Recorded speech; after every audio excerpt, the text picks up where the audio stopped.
today's video ay may lakad ang Disney Princess nyong naka-backless. Yes po, pulmunin tayo for today's video, di ba? Diyos ko, maura pa ako ng ganun, nagpahilis pa ako, magbubukas din pala ako ng gate, nakshuta. Yan, tingnan nyo naman, kahit anong aurat form ako, ako pa rin ang magbubukas ng gate. O, lakad pagong ka ngayon, di ba? Diyos ko, pati sa anino, napakalapad ko. Tama yung decision ko na hindi ako mag-race ng 2 days for today's video, prepared, o diba? Tagabukas pa rin ako ng gate. Syempre, look check, ayan, ang ganda ko, diba? Pakainit, nakipagkwentuhan pa si Hasbi, oo. For today's video ay may initan ng Disney Princess nyo habang nababad trip, o diba? Pero wag ka, may palitaw cleavage yan, baka dito lang tayo maganda for today's video. Ay nako, tingnan mo naman, pinanindigan ko talaga yung heels kahit batu-batuhan dito. Wala tayong choice dahil gusto nating maganda tayo, diba? At syempre, inihatid din muna namin dito si Bailey sa resto para dito muna siya maiiwan dahil nga may lakad ang Disney Princess nyo. Pupunta ako sa palasyo, o diba? Ayan, at ganyan ko muna si Bailey dahil 1 PM pa naman at kumain din muna kami. At pagkatapos ay gumayak na din. Diyos ko, bakit ba may bodyguard ako dito? Joke lang. Hindi ko nga din alam kung saan kami pupunta pero may idea na ako dahil sabi ni Hasbi ay Laguna daw yun. Syempre, pag alam nating kainan, tsaka may mga ganun-ganon na pasosyalan, sasama na lang tayo dahil sayang naman, diba? Paalam na nga muna ako dito sa dalawa, kay Bailey tsaka kay Shenby na walang kamuang-muang sa buhay kundi magtitig. After nun ay nag-go na rin kami at minadali ko na ang video. Sinundo na rin namin si Ate Fe para naman dire-diretso na dahil kasabay namin siya. Siyempre, nag-stop over muna kami dito. Yan. Dito sa Milagrosa, ang favorite at nakakita ko ng ubas. Akala ko nga hindi ako magpapabili ng ubas dahil nga nagpapasexy ako for today's video. Ayan, nakabackless si bakla. O, tara. Yan naman si Ate Mafe. Sama daw siya sa vlogs. Ayan, sabi ko magbablog ako. Hindi man ako bibidyo. Oo, ganun. Kumain siya ng lugaw at ako naman ay nagpabili na nitong ubas dahil hindi ko na talaga siya matiim-tiim. Oo, gusto ko na siyang tikman pero hindi ko pala siya hinugasan for today's video. Yan, ang kadugyot ko talaga. Wala namang hugasan ako nakita kaya ganito na lang ang gagawin natin. Kukuha tayo ng isa, ganyan. Oo. Tapos pupunasan mo lang siyang ganyan. Life hack yan mga may matututunan din kayo sa akin for today's video. Pero wag niyo yung gagayahin kung ayaw niyo sumakit tiyan niyo kasi yung tiyan ko immune na dyan. At nang makarating naman kami dito, eto na nga ang ganap. Nag-park na din kami bago makulong sa parking at sabi ko kay Hasbi, videohan ako ng outfit ko. O, kala niyo ba papanindigan ko yung backless ko na yun? Hindi. Kasi naman pang sosyalan yun at syempre binidyohan ko din si Hasbi. Ganyan ang lakad niya sa altar, charis. Baka sakaling madali to sa parinig. Diyos ko, pakasalan mo na ako nakshuta.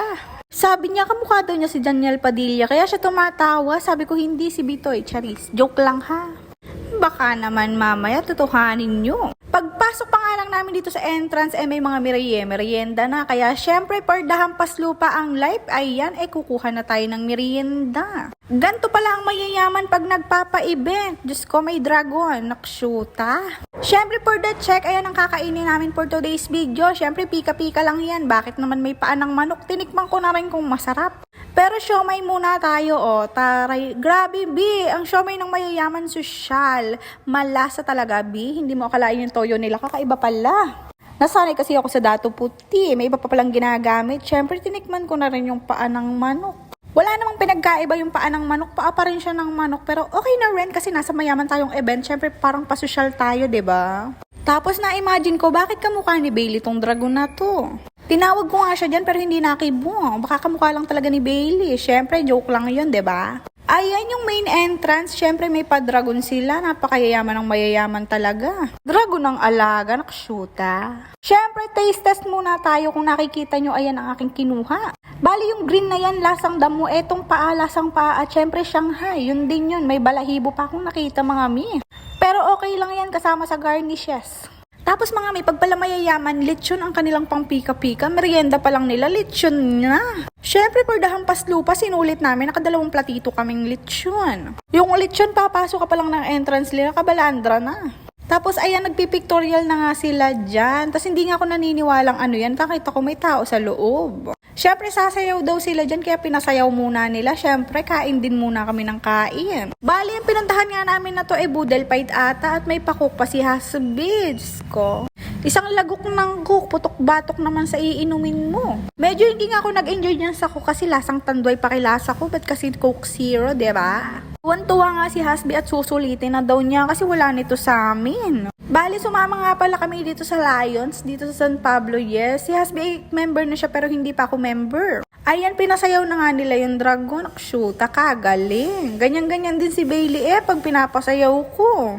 Pinicturean naman nila at nagulat naman ako. Biglang nagtatakbo, diba? Sabi ko sa inyo may Power Ranger pa ako nakita. Sa sobrang yayaman nga na ito, pakiramdam ko anak na rin ako na Hendrix kasi nakapunta na ako dito. Bakit naman mga nakagaw ng mga person? Kaya naman hindi ako nagpula. Baka mapagkamalan nila akong kamag-anak. Shoota. Medyo natakot nga ako sa part na to kasi naman bigla akong sinugod ng dragon. Sabi ko, ba't bakangagat yata rin shoota? Bukod sa first time ko nga makakita ng ganyan, ulaga pa tong isang to, atras ng atras, hindi naman dun yung pinto. Tawa nga ng tawa yung kuya.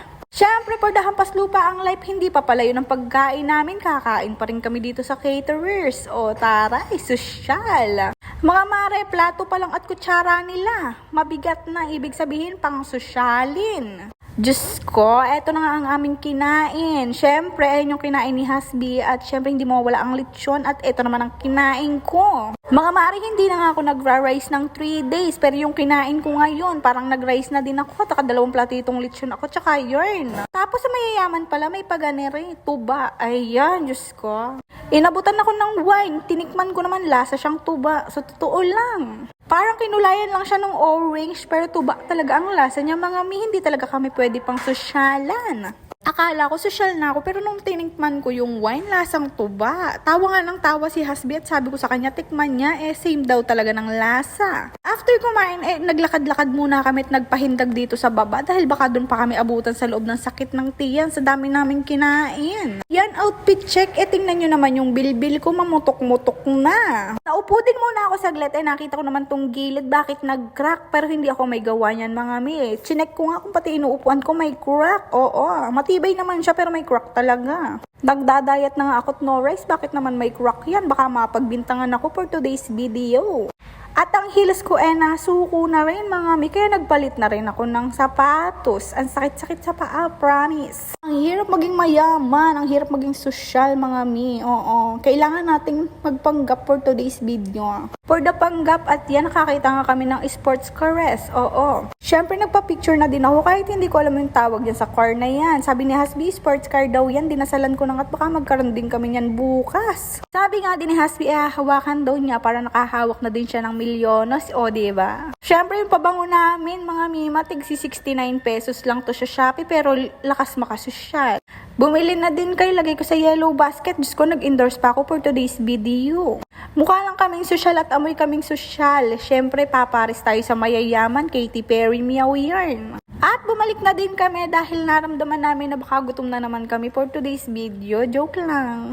Ayan, komportable na ako maglakad dahil naman ako yung naka-rubber shoes na. At pagbalik naman namin ay Diyos ko, ba't may inuman na dito? Ang iniinom nila Black Label, naglalakad-lakad, Diyos ko. Sa totoo lang, sa lambanog lang husa na si Hasbi, Charis. Tapos ayaw tumayo ni Hasbi, kakamayan daw iring mga iwe-welcomes. Ayan, kinamayan ko na silang lahat. At least nakakamay ako ng mayaman, diba? Hindi naman ako nanalo sa parapol nilang 20,000 at 10,000. Nahawakan ko naman yung mga kamay nila, o diba? Social na din ako nun. Nakahawak ako ng kamay ng mayayaman, o diba? Parang relatives ko na rin sila. Uy, nabubulol, halatang joke, diba? At syempre, nag-intay-intay kami kauntit ng kami mabunot naman dun sa rapol, hindi talaga kami nabunot, nakshuta.